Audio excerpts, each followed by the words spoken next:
Gen கதைகளில் அடுத்த கதை 2 வார்த்தைகள். அது ஒரு மிக பெரிய மட ஆலயம். ஒரு காலத்தில் அங்கு பேச்சுரிமை தடை செய்யப்பட்டிருந்தது. தடை என்றால் உங்கள் வீட்டு தடை எங்கள் வீட்டு தடை அல்ல, மாபெரும் தடை. யாரும் பேசக்கூடாது, பேசவே கூடாது. ஒரே ஒரு விதிவிலக்கு. 10 ஆண்டுகளுக்கு ஒரு முறை ஒரு புத்த பிச்சுகள் மட்டும் பேசலாம். அதுவும் 2 வார்த்தைகள் மட்டும். அந்த புத்த மடத்தில் தலைமை பிஷு இருந்தார். அவரது சீடர் ஒருவர் அந்த மடத்தில் 10 ஆண்டுகளை ஒரு வார்த்தை கூட பேசாமல் கழித்தார். பின்னர் தலைமை பிஷுவிடம் வந்தார். சொல்லு, நீ பேச விரும்பும் 2 வார்த்தைகள் என்ன?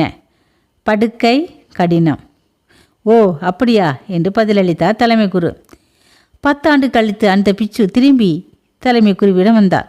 ஓ, அதற்குள் 10 ஆண்டுகள் போய்விட்டதா கேட்டார் தலைமை குரு. சரி, இந்த முறை நீ பேச விரும்பும் 2 வார்த்தைகள் என்ன? சாப்பாடு, நாத்தம்.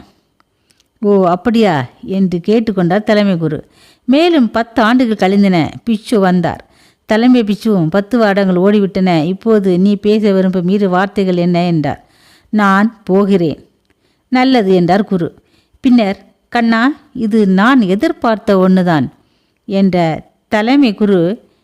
இந்த 30 வருடங்களும் நீ ஒன்றே மட்டும்தான் சொல்லி கொண்டிருந்தாய், அது புகார். கிளம்பு என்றார்.